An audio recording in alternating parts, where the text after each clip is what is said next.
لیکن مسلمانوں ایک فرق ضرور ہے اس زمانے کے اور اس زمانے میں، وہ یہ کہ جب حضور نبی اکرم صلی اللہ علیہ وسلم نے اس نظام کو، اس انقلاب کی آواز بلند کی تو آپ اکیلے واحد مسلمان تھے، باقی سب غیر مسلم تھے، کافر تھے۔ لیکن اب اسلامی مملکت کے بالعموم باشندے مسلمان کہلواتے ہیں، اس لیے ان سے کہا جا سکتا ہے کہ بھئی یہ قرآن کا نظام ہے، اللہ کو حاکم ہونا چاہیے، اللہ کی حاکمیت ہونی چاہیے، باقی سب انسانوں کو، سب مسلمانوں کو بھائی بھائی ہونا چاہیے، کوئی غریب نہیں، کوئی امیر نہیں، کوئی اونچا نہیں، کوئی نیچا نہیں۔ قرآن پہ تم ایمان رکھتے ہو، قرآن کے اندر یہ سب درج ہے، اس لیے تمہیں اس کے قیام پر کوئی اعتراض نہیں ہونا چاہیے۔ تو اس جوہد سے ہمارا مرحلہ بنسبت نبی اکرم صلی اللہ علیہ وسلم کے زمانے سے آسان ہے، لیکن مسلمانوں یہ ہماری بدقسمتی ہے کہ شاید اسی وجہ سے ہمارا مرحلہ زیادہ مشکل ہو۔ جیسا کہ رسول اللہ سب سے پہلے مسلمان تھے، اس کے بعد جتنے حضرات اسلام لائے، اللہ کے رسول کی تعلیم کو سوچ کر سمجھ کر اسلام لائے، انہوں نے دین کے ایک ایک گوشے پر فکر کیا، اس طرح وہ دل اور دماغ کے کامل یقین اور اطمینان کے بعد مسلمان ہوئے۔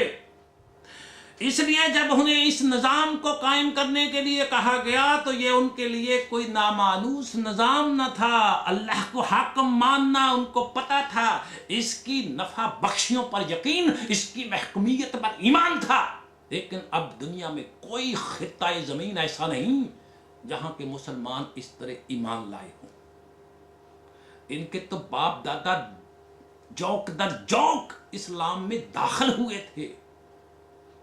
اس لیے اگر کوئی مملکت اس نظام کو اب اپنے ہاں رائج کرنا چاہے گی تو اسے ان مسلمانوں کو قرآن کے الفاظ میں اثر نو مسلمان کرنا ہوگا۔ پھر اس کے خلاف سرمایہ دار طبقہ مذہبی پیشوائیت محاذ قائم کریں گے، اس لیے کہ ان کے نزدیک تو اسلام وہ ہے جو ہمارے ہاں ملوکیت کے دور سے چل رہا ہے۔ اس کی صحیح سند کیا ہے بھائی؟ اس کی سند یہ ہے کہ یہ ہمارے بزرگوں کا مذہب ہے۔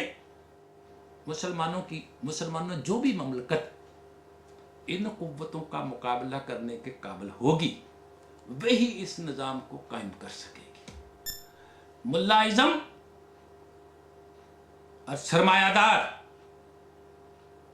ان قوتوں کا مقابلہ کرنے کے لیے قرآن نے فرمایا جو لوگ قرآن کے اوپر ایمان رکھتے ہیں وہ سر جوڑ کر بیٹھیں، باہمی مشاورت سے سوچیں کہ اس پر عمل پیرا ہونے کے لیے کیا قدم اٹھایا جائے، لیکن جو قدم بھی اٹھایا جائے وہ کسی حال میں حدود اللہ سے تجاوز نہ کرے۔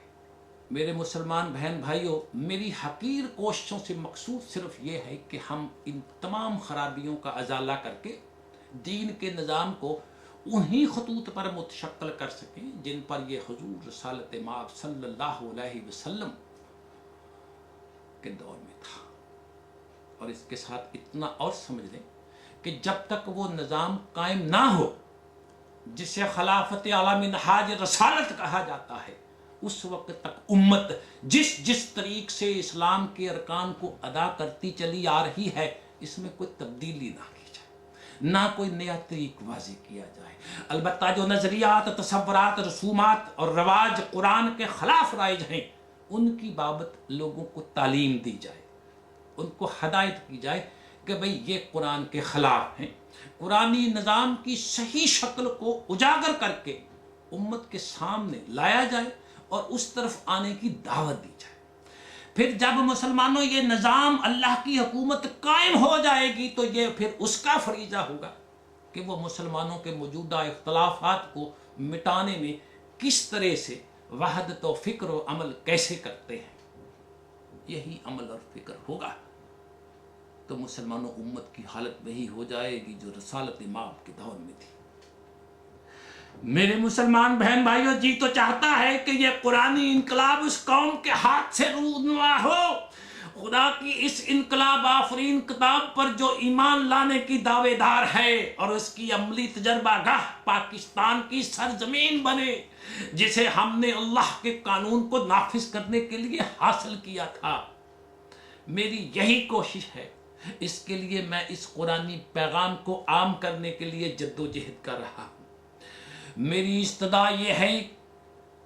کہ آپ میں سے جو خود قرآن پر غور و فکر کے بعد مجھ سے متفق ہوں تو اس قرآنی فکر کو مسلمانوں میں عام کرنے میں میرا ساتھ دیں، یا جس طریقہ سے وہ مناسب سمجھیں اسے عام کریں۔ آخر میں ہم یہ کہتے ہیں کہ جب ملک میں غلط معاشی نظام رائج ہو تو اس کا یہ نتیجہ ہوتا ہے کہ دولت چند مراکز میں، چند ہاتھوں میں جمع ہونا شروع ہو جاتی ہے، عام آبادی اپنی بنیادی ضروریات سے بھی محروم ہو جاتی ہے۔ تو اس مسلمانوں بربادی سے، تباہی سے بچنے کی صورت ملک میں صحیح معاشی نظام کی ترویج ہے،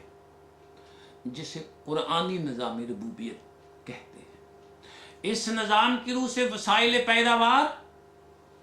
انفرادی ملکیت میں رہنے کی بجائے امت کی تحویل میں رہتے ہیں، تاکہ نظامی مملکت اس پیداوار کی تقسیم ہر ایک کی ضروریات کے مطابق کرے۔ اب ظاہر ہے کہ موجودہ غلط نظام کی جگہ صحیح قرآنی نظام رائج کرنا کسی ایک فرد کا کام نہیں، یہ تو مملکت کے کرنے کا کام ہے۔ ہم اس میں حاشا وکلا خود ذاتی طور پر حصہ بھی نہیں لینا چاہتے۔ ہم یہ کام انہی لوگوں کے ہاتھوں کروانا چاہتے ہیں جو مسلمان بھی کہلواتے ہیں، سیاستدان بھی ہیں۔ ہمارا کام یہ ہے کہ ہم ملک کے ان ارباب دانش و بینش تک قرآن کا یہ پیغام پہنچائیں تاکہ آئینی طور پر اس نظام کے قائم ہونے کے لیے فضا سازگار ہو جائے۔ غلط معاشی نظام میں آپ حسب استطاعت کسی غریب کی کچھ مدد تو کر سکتے ہیں، لیکن یہ ملک کی کثیر آبادی کے افلاس محتاجی کا علاج نہیں کر سکتے۔ اول تو یہ دیکھیے کہ اس سے آپ کتنے لوگوں کی ضروریات پوری کر سکیں گے، اور دوسرے یہ کہ اس سے ان کی کوئی ہنگامی ضرورت پوری ہو جائے تو ہو جائے، ان کی احتیاج کا مستقل علاج نہیں ہوگا، ان کی محتاجی ختم نہیں ہوگی۔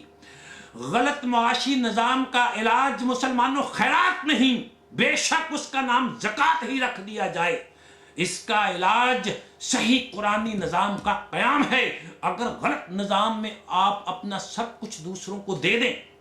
تو ملک کا افلاس تو دور نہیں ہوگا، البتہ محتاجوں کی صف میں ایک اور کا اضافہ ہو جائے گا، آپ کا شمار بھی پھر ایک دن ملک کے محتاجوں میں ہوگا۔ تو قرآن کریم کی سورہ بقرہ کا یہ حکم کہ یہ تم سے پوچھتے ہیں ہم کس قدر دوسروں کی ضروریات کے لیے دیں، ان سے کہہ دو جس قدر تمہاری اپنی ضروریات سے زائد ہے سب دے دو۔ تو مسلمانوں یہ حکم صحیح قرآنی معاشی نظام کا حکم ہے،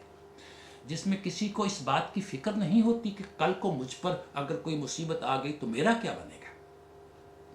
غلط معاشی نظام میں آپ اس حکم پر عمل مت کیجئے، اس کا نتیجہ یہ ہوگا کہ اگر کل کو آپ کو خدا نہ کردہ کوئی مصیبت یا حادثہ آ گیا تو آپ بھیک مانگتے پھریں گے۔ غلط نظام میں قرآن کی ہدایت مسلمانوں یہ نہیں ہے، قرآن کی ہدایت ہے کہ تم نہ تو اس قدر بخل کرو کہ بالکل ہاتھ سکیڑ لو، نہ اس قدر ہاتھ کشادہ کرو کہ کل کو تمہیں خود دوسروں کا دست نگر ہونا پڑے۔ ہاں، اگر صحیح نظام قائم ہو رہا ہو تو پھر اس کے لیے جان و مال دونوں پیش کر دو۔ یہ وجہ ہے کہ اس وقت ہم نہ تو کسی ضعیف استطاعت مسلمان بھائی سے یہ کہتے ہیں کہ وہ اپنا سب کچھ غریبوں کو دے دے، اور نہ ہم غریبوں اور محتاجوں سے یہ کہتے ہیں کہ وہ اٹھ کر امیروں کا سب کچھ لوٹ لے۔ مسلمانوں یہ دونوں انداز غلط ہیں۔ ہم صرف یہ کہتے ہیں کہ آئینی طور پر صحیح قرآنی نظام کے قیام کے لیے ذہنی فضا کو سازگار بنانا چاہیے، بننا چاہیے، ہمیں اس کی تعلیم دینا چاہیے، اور اس دوران میں جس قدر کسی سے ہو سکے غریبوں اور محتاجوں کی مدد کرنا چاہیے تاکہ ان کی وقتی مشکلات کسی حد تک دور ہو سکیں اور وہ خودکشی پر مجبور نہ ہو۔ یہاں تک اسلام کے احیاء کا تعلق ہے، اس کی ایک ہی صورت ہے، اور وہ یہ کہ قرآن مجید کے غیر متبدل احکام اور اصول اور اقدار کی چار دیواری کے اندر رہتے ہوئے اسلامی مملکت اپنے زمانے کے تقاضوں کے مطابق قوانین و ضوابط خود وضع کرے۔ اس مملکت کی جس سینٹرل اتھارٹی کی طرف سے یہ قوانین و ضوابط نافذ ہوں گے اسے ہم مرکز ملت کہیں گے۔ خلافت راشدہ میں اسلامی نظام کی یہی شکل تھی۔ ان کے نزدیک حکومت کا فریضہ زکوٰۃ دینا تھا، زکوٰۃ لینا نہیں تھا۔